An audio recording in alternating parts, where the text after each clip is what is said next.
นี่หรือคือ Rich Man Club แหล่งรวมประเทศรวยของโลกทั้งยุโรปอเมริกาลาตินและเอเชียแปซิฟิกแต่เอเชียตะวันออกเฉียงใต้ยังไม่มีใครได้เข้ากลุ่มถึงเวลาหรือยังที่ไทยอาจเป็นประเทศแรกในอาเซียนที่เข้าสู่ OECD องค์การเพื่อความร่วมมือทางเศรษฐกิจและการพัฒนาสัมภาษณ์พิเศษที่เดียวในไทยกับเลขาธิการ OECD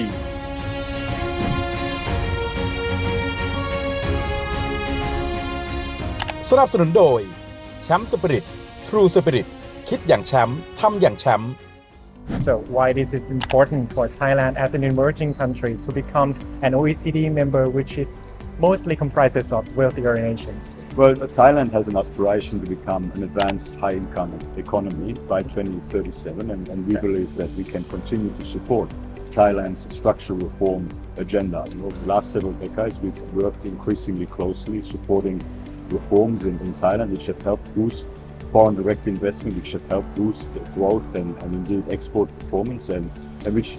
helps deliver better outcomes for people across Thailand. And we think that through the accession process, we can in a very comprehensive fashion across the whole public policy spectrum assess Thailand's current legislation policies and practices and provide advice on how Thailand can further improve its approach and align with international best practice in order to help deliver ultimately better outcomes for people in Thailand. But the people of Thailand is inclined to be more familiar with BRICS more. How do you see the application of Thailand to the BRICS would be complement or contradict to the application to OECD? But we've got other candidate countries that are applicants, or indeed, Brazil is a candidate country for OECD accession, and Brazil is a founding member of BRICS. So, what is important for the OECD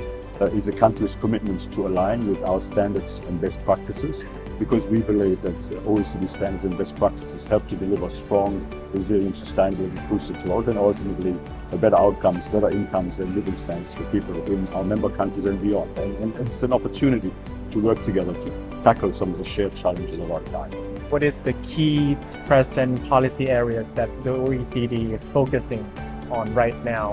given the current global economic challenges? Well, the OECD, the Organization for Economic Cooperation and Development, is an international organization bringing together market-based democracies from around the world, and with a shared commitment to develop better policies for better lives, to develop evidence-based policy for best practice, which helps to drive improved, increased incomes and living standards. And our focus is across several areas of economic, social and environmental policy. We're always focused on supporting member countries and countries around the world to drive strong, resilient, sustainable and inclusive growth, which delivers better opportunities for families to get ahead. We focus on global leadership, on climate change, tackling climate change as a shared global challenge. We focus on making sure that people around the world can benefit from the upside of the digital transformation and AI, while also having the policies and governance structures in place to manage some of the downside risks and disruptions. We're focusing on making sure that we can have well-functioning global markets, which is very important for a country like Thailand as an export-oriented trading economy. Well-functioning global markets based on a rules-based global trading system and good working order. Indeed, we operate across a whole other range of areas, including education, for example, and health and the social policy areas.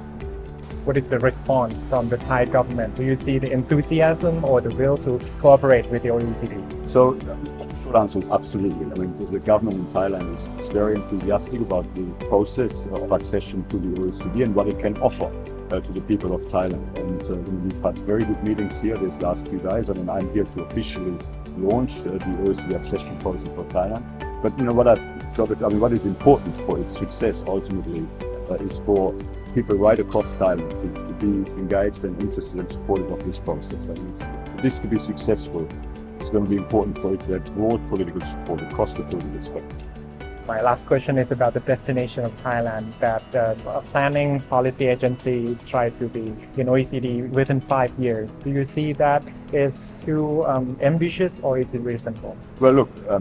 past experience tells us that between 5 to 8 years is sort of the time frame, but there is no set time, right? It really depends. In the end, we will do it as quickly as possible, but take as much time as necessary. The process is as important as the destination. The process itself will help drive reform to deliver better outcomes for people in Thailand. And in the end, we've got to take our time to make sure that reforms are well understood, that they're well supported, and that they ultimately can deliver their benefits over the medium to long term. So it's going to be important to get reforms right rather than to rush things. But in the end, we will go as fast as we can, but take as much time as necessary.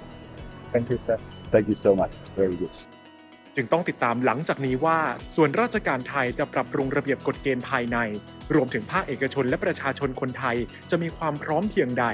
จะเป็นไปได้ใน5ปีตามเป้าหมายของสำนักงานสภาการพัฒนาเศรษฐกิจและสังคมแห่งชาติหรือไม่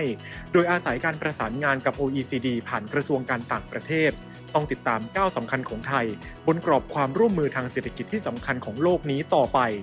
ชวรรณนุช ดรุณพันธ์ภาพและตัดต่อณัฐนนท์ เจริญชัยทีมข่าว TNN World รายงาน